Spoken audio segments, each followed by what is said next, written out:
नमस्कार। आज हम समझेंगे कि मार्केटिंग मायोपिया किसे कहते हैं।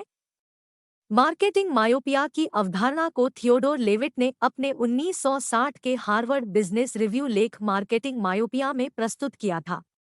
इस प्रभावशाली लेख में लेविट ने तर्क दिया कि कई कंपनियां विफल हो रही थी क्योंकि वे अपने व्यवसाय और उद्योग को परिभाषित करने में बहुत अदूरदर्शी थी। मार्केटिंग मायोपिया तब होता है जब व्यवसाय यह समझने के बजाय कि ग्राहक वास्तव में क्या चाहते हैं, इस पर बहुत अधिक ध्यान केंद्रित करते हैं कि वे क्या बेचते हैं। यह आंखों पर पट्टी बांधने जैसा है जो उन्हें बड़ी तस्वीर देखने से रोकता है।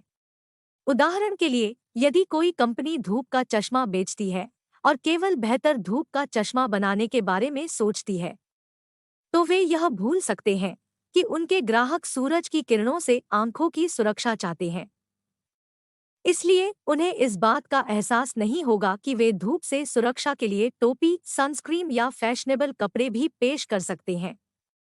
मार्केटिंग मायोपिया व्यवसायों के लिए एक चेतावनी है कि वे अपने उत्पादों से परे देखें और सफल बने रहने के लिए ग्राहकों को वास्तव में क्या चाहिए और क्या चाहते हैं, इस पर ध्यान दें। लेविट ने अपनी बात स्पष्ट करने के लिए विभिन्न उद्योगों के उदाहरणों का उपयोग किया। उन्होंने इस बात पर प्रकाश डाला कि व्यवसाय अपने मौजूदा उत्पादों और बाजारों पर बहुत अधिक केंद्रित हो सकते हैं, ग्राहकों की प्राथमिकताओं, तकनीकी प्रगति और प्रतिस्पर्धी खतरों में बदलाव का अनुमान लगाने में विफल हो सकते हैं।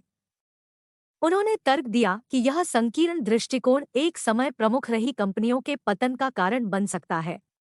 मायोपिया के विपणन का केंद्रीय विचार यह है कि कंपनियों को अपने ग्राहकों की अंतर्निहित जरूरतों और इच्छाओं को समझकर और उन्हें पूरा करके अपने उद्देश्य को अधिक व्यापक रूप से परिभाषित करना चाहिए। लेविट की मार्केटिंग मायोपिया की अवधारणा का मार्केटिंग और व्यापार रणनीति के क्षेत्र पर गहरा प्रभाव पड़ा। इसने ग्राहक केंद्रित होने, निरंतर नवाचार करने और व्यापक उद्योग और बाजार की गतिशीलता के साथ जुड़े रहने के महत्व पर जोर दिया।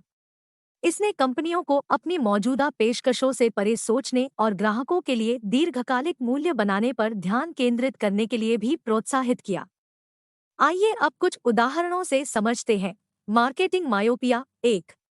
कोडक, एक प्रसिद्ध photography company Kodak myopia marketing का एक उत्कृष्ट उदाहरण है।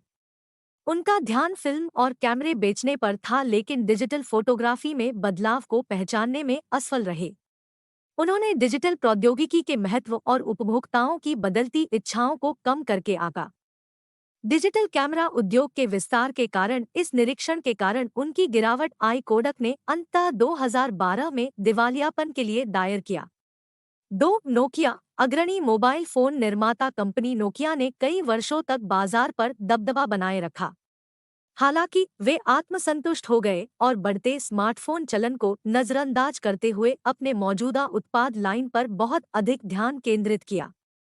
वे टचस्क्रीन स्मार्टफोन क्रांति को जल्दी से अपनाने में विफल रहे, जिसका नेतृत्व एप्पल और सैमसंग जैसी कंपनियों ने किया था। परिणामस्वरूप नोकिया की बाजार हिस्सेदारी में काफी गिरावट आई। चार, ब्लैकबेरी। ब्लैकबेरी एक समय व्यावसायिक पेशेवरों के लिए मोबाइल संचार का पर्याय था। हालांकि उन्होंने व्यापक उपभोक्ता बाजार के महत्व और टचस्क्रीन स्मार्टफोन की मांग को कम करके आंका। ब्लैकबेरी अपने पारंपरिक कीबोर्ड आधारित उपकरणों से जुड़ा रहा और आईफोन और एंड्रॉयड उपकरणों के साथ प्रभावी ढंग से प्रतिस्पर्धा करने में विफल रहा।